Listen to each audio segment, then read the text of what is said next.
Whispers in the Dark. Chapter 1. The Arrival. The old mansion stood isolated, shrouded in mist and mystery, on the outskirts of the sleepy town of Ravens Hollow. Locals avoided the place, whispering tales of curses and restless spirits that haunted its decaying halls. The house had stood empty for decades, its windows like dark eyes watching over the town. Rachel, a young woman with a love for history and a penchant for adventure, had recently inherited the mansion from a distant relative she had never known. Excited by the prospect of exploring the ancient building, she packed her bags and drove to Ravens Hollow, determined to uncover the secrets hidden within its walls. The drive to Ravens Hollow was long and winding, the scenery gradually changing from bustling cityscapes to quiet, rolling hills and dense forests. As Rachel turned onto the narrow road leading to the mansion, a sense of anticipation filled her. The locals she had spoken to at the gas station had been less than enthusiastic about her destination, their eyes widening with a mixture of fear and pity when she mentioned the mansion. "Be careful up there," one old man had warned, his voice shaking slightly. "That place ain't right. Folks say it's cursed." Rachel had smiled politely, dismissing the man's words as mere superstition. Yet, as the mansion loomed into view, she couldn't help but feel a twinge of unease. The house was enormous, its once grand facade now covered in ivy and grime. The windows were dark and empty, like hollow sockets staring back at her. Weeds choked the once beautiful gardens, and the iron gates creaked loudly as she pushed them open. A chill ran down her spine as she stepped onto the overgrown path leading to the front door. The air was heavy with the scent of decay, and the silence was almost oppressive. Rachel took a deep breath and approached the massive oak doors. She fumbled with the old key she had received from the lawyer, its cold metal biting into her palm. The key turned with a loud, reluctant click, and the door swung open with a groan. Inside, the mansion was even more imposing. The grand foyer was dimly lit by the fading afternoon light filtering through the dirty windows. Dust motes danced in the air, and the silence was so complete that Rachel could hear her own heartbeat. She walked further inside, her footsteps echoing on the marble floor. The air was musty, and the temperature seemed to drop several degrees as she ventured deeper into the house. Rachel couldn't shake the feeling that she was being watched, and she shivered despite herself. Determined to make the best of her situation, Rachel set to work unpacking her belongings and exploring the house. She found a small bedroom on the second floor that seemed relatively clean and set up her sleeping bag. The rest of her first day was spent dusting off furniture and trying to clear away the cobwebs that clung to every corner. As night fell, Rachel lit a few candles she had brought with her and settled into bed. The house creaked and groaned around her, but she told herself it was just the sound of an old building settling. Yet, as she drifted off to sleep, she couldn't shake the feeling that she wasn't alone. Chapter 2. Unsettling Discoveries. Rachel spent the first few days cleaning and restoring the mansion, her excitement growing with each room she uncovered. The house was a treasure trove of forgotten relics and antique furniture, each piece telling a story of its own. Yet, as she worked, she couldn't shake the feeling that she was being watched. It started with small things: a door creaking open on its own, footsteps echoing in the hallway when no one else was there, shadows flickering at the edge of her vision. Rachel tried to dismiss these occurrences, attributing them to the house's age and her overactive imagination. One evening, as she was unpacking a box of old photographs, she found a dusty journal tucked away at the bottom. Its leather cover was cracked and worn, and the pages inside were yellowed with age. Intrigued, Rachel began to read. The journal belonged to a woman named Eliza, who had lived in the mansion over a century ago. As Rachel read Eliza's words, she felt a connection to the woman, sensing a kindred spirit who had also been drawn to the house's mysterious charm. But as she delved deeper into the journal, the entries grew darker. Eliza wrote of strange occurrences, voices whispering her name in the dead of night, cold fingers brushing against her skin, and the ever-present sense that she was not alone. The final entry was the most chilling of all. "I fear the house is alive," Eliza had written in a shaky hand. "It feeds on our fears, our pain. It will never let us go." Rachel's hands trembled as she closed the journal. She looked around the room, half expecting to see a shadowy figure lurking in the corner. The air felt colder, and the silence seemed heavier. She forced herself to take deep breaths, trying to calm the rising panic within her. That night, as she prepared for bed, the house seemed even more ominous. The wind howled outside, and the branches of the old trees scratched against the windows like skeletal fingers. Rachel double-checked the locks on her door and windows, but she couldn't shake the feeling of being watched. Around midnight, the whispers began. At first, they were faint, barely audible over the sound of the wind rattling the windows. But they grew louder, more insistent, until Rachel could make out the words. "Rachel, Rachel." She sat up, heart pounding, and scanned the room. The darkness seemed to press in on her, and the air felt thick and oppressive. Summoning her courage, she got out of bed and followed the sound of the whispers. They led her down the hallway to a door she hadn't yet opened. The whispers grew louder, almost frantic, as she reached for the handle. With a deep breath, she turned the knob and pushed the door open. The room beyond was pitch black, the air cold and musty. Rachel fumbled for a light switch, but there was none. The whispers seemed to swirl around her, disorienting and overwhelming. She took a step forward, and her foot hit something solid. Reaching down, she felt the outline of a trapdoor. As she opened the trapdoor, a rush of cold air hit her, and the whispers turned to screams. Rachel's heart raced as she peered into the darkness below. She couldn't see anything, but she knew she had to find out what was down there.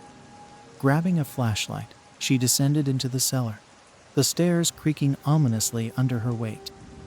The beam of light cut through the darkness, revealing cobwebs and dusty shelves. As she explored, she found an old, locked chest hidden in the corner. Chapter 3. The First Night. The chest was ancient, its wood darkened with age, and its metal fittings rusted. Rachel's fingers trembled as she brushed away the dust, revealing intricate carvings that seemed to pulse with a life of their own. She searched the cellar for something to open the lock, and eventually found a rusty crowbar. With a grunt of effort, she pried the chest open. The lid creaked and groaned, and a foul odor wafted out, making her gag. Inside, wrapped in rotting cloth, were old, brittle bones. A sense of dread washed over Rachel as she realized what she had uncovered. The bones looked human, and alongside them were objects that seemed to belong to a child. A small, carved wooden horse, a tarnished silver rattle, and a faded photograph of a young boy with sad, dark eyes. As she stood there, staring at the macabre contents of the chest, the whispers returned, louder and more insistent than ever. This time, they weren't just calling her name. They were screaming for help. Rachel backed away, her mind racing. She knew she had to get out of the cellar, out of the house, but something held her there. A morbid curiosity mixed with a growing fear that the house wouldn't let her leave. She hurried back up the stairs, slamming the trapdoor shut behind her. The whispers faded, replaced by an eerie silence. Rachel locked the door to the room and stumbled back to her bedroom, her heart pounding in her chest. She lay in bed, staring at the ceiling, trying to make sense of what she had seen. The photograph of the boy haunted her, his sad eyes seeming to follow her even in her dreams. She knew she had to find out more about him, to understand why his bones had been hidden away in the cellar. The next day, Rachel visited the local library, hoping to find more information about the mansion and its previous inhabitants. The librarian, an elderly woman named Agnes, greeted her warmly but seemed uneasy when Rachel mentioned the mansion. "That place has a dark history," Agnes said, her voice hushed. Many have tried to live there, but none have stayed. It's said that the house is cursed, that it holds the souls of those who died there. Rachel listened intently as Agnes told her the story of Thomas, the young boy who had disappeared one winter night. Despite a thorough search, his body was never found, and the family was devastated. Soon after, strange occurrences began to plague the mansion, and the family eventually abandoned it. Some say that Thomas's spirit is still there, Agnes said, her eyes filled with sorrow. Trapped and unable to find peace. Chapter 4. The Chest. Back at the mansion, Rachel couldn't shake the feeling of unease. She had returned from the library with a heavy heart, knowing that she had to find a way to help Thomas's spirit.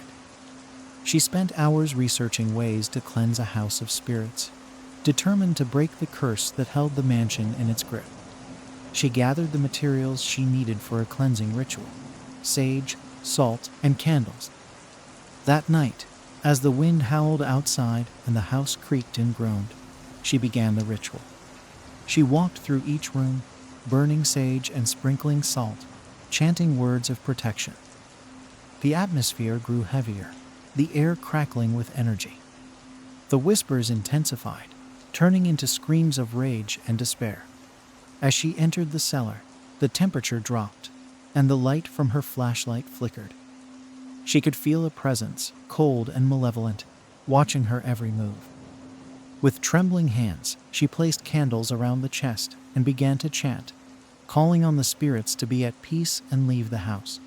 Suddenly, the cellar door slammed shut, and the candles went out, plunging her into darkness.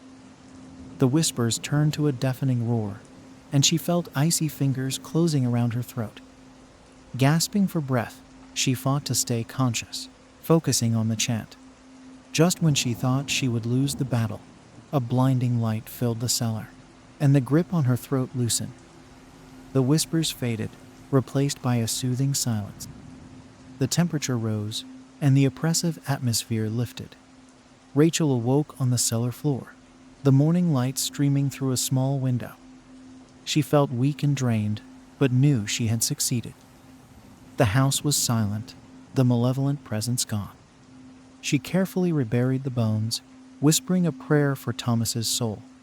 As she left the cellar, she felt a sense of peace and closure. The mansion, once dark and foreboding, now seemed to welcome her. Over the next few weeks, Rachel continued to restore the house, turning it into a beautiful and inviting home. The townsfolk of Ravens Hollow were amazed at the transformation. They no longer avoided the mansion, and some even visited to see the changes for themselves. Rachel became a part of the community, her bravery and determination inspiring others. Yet, even as she settled into her new life, Rachel never forgot the horrors she had faced. She kept Eliza's journal as a reminder of the past, and on quiet nights, she could still hear the faintest whispers, a reminder that some spirits never truly leave. Chapter 5. The Spirit. Back in the mansion's main hall, Rachel tried to calm herself. She knew she needed answers, and Eliza's journal might hold the key. She spent the next few hours poring over the journal, trying to piece together the tragic history of the house.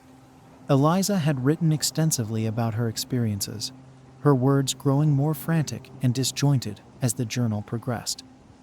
It was clear that Eliza had loved the mansion dearly and had poured her heart into restoring it, just as Rachel was doing now. But the entries soon took a darker turn. Eliza described hearing voices calling her name, seeing fleeting shadows out of the corner of her eye, and feeling a cold, oppressive presence that seemed to follow her wherever she went. She wrote about waking up in the middle of the night to find her furniture rearranged, her belongings scattered across the floor, and strange symbols drawn on the walls in a substance she couldn't identify. One entry caught Rachel's eye. It was dated just a few days before Eliza's last entry.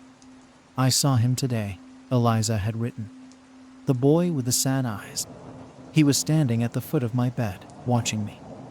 I could feel his sorrow, his longing for release. He whispered to me, begging for help. I must find a way to free him. But the house won't let me.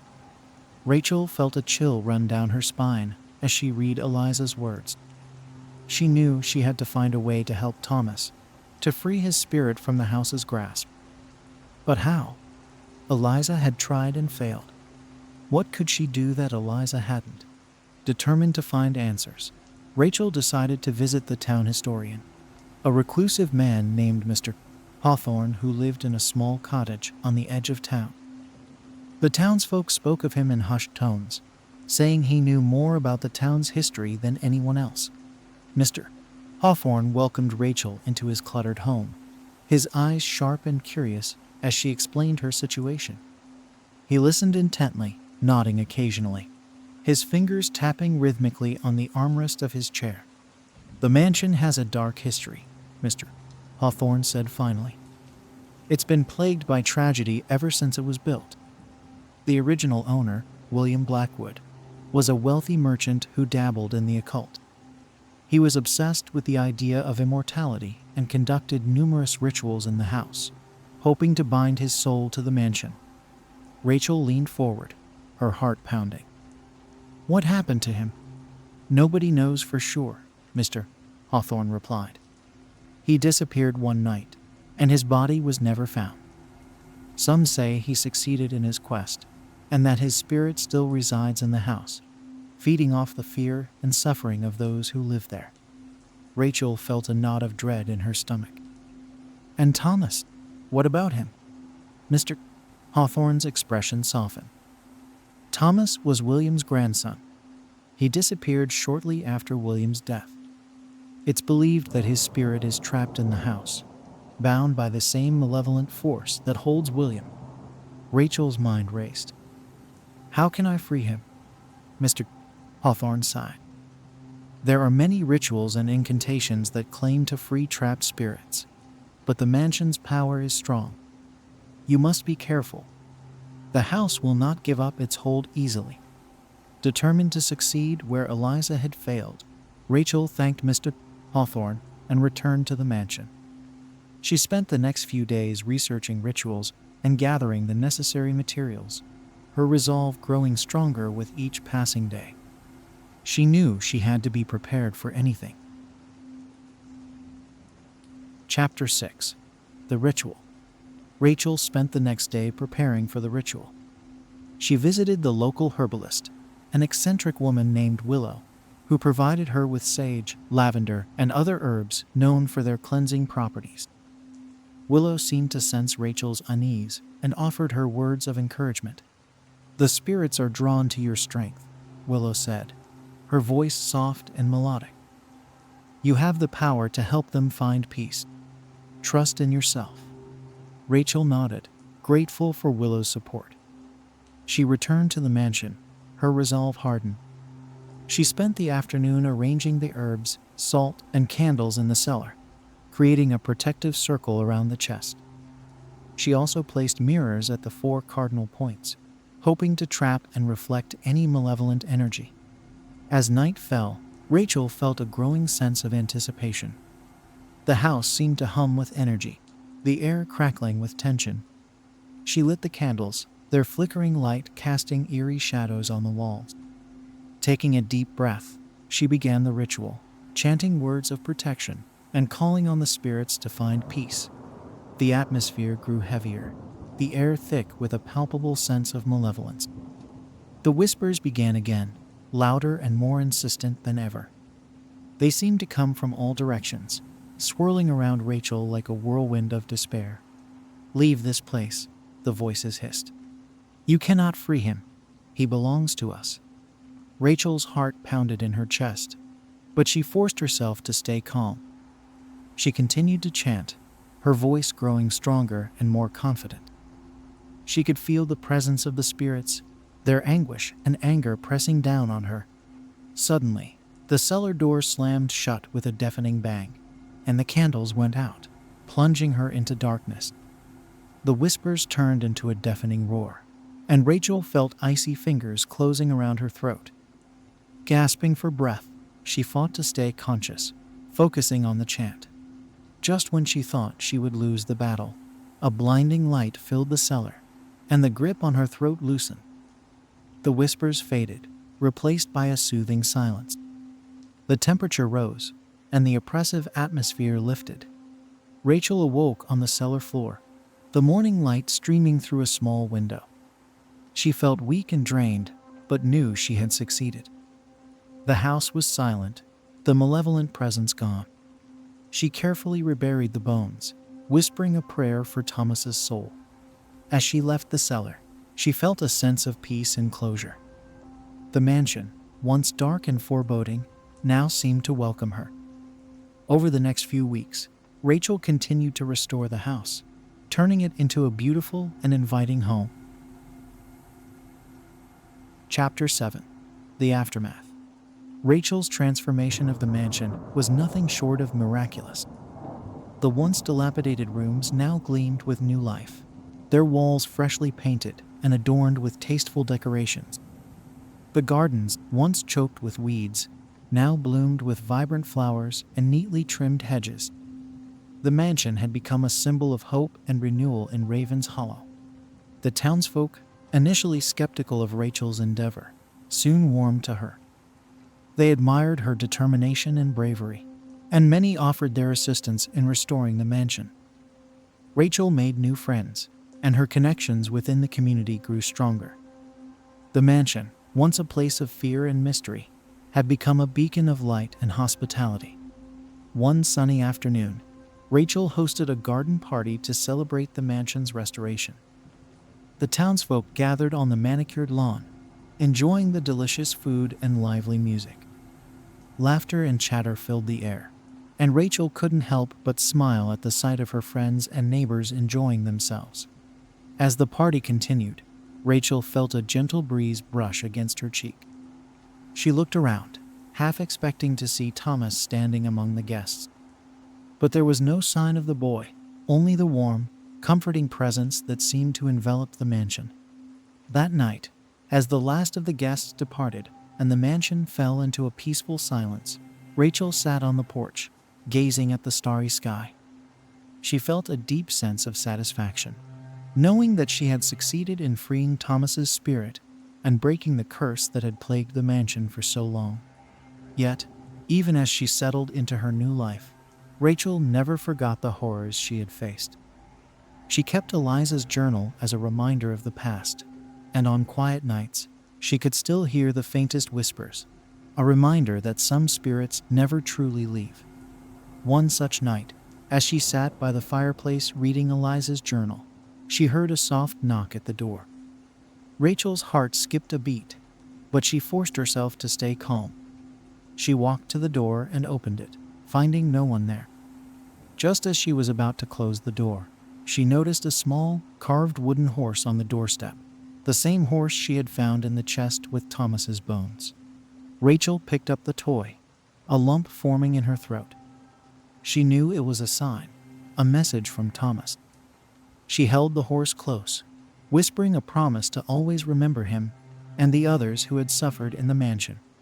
As she stood in the doorway, a gentle breeze rustled the leaves of the trees, and she could have sworn she heard a faint, distant whisper. "Thank you," the voice said, full of gratitude and peace. Rachel smiled, tears filling her eyes. She knew that Thomas and the other spirits had finally found the peace they deserved. The mansion, once a place of darkness and despair, had been transformed into a haven of light and love. And as long as Rachel lived, she would ensure it remained that way.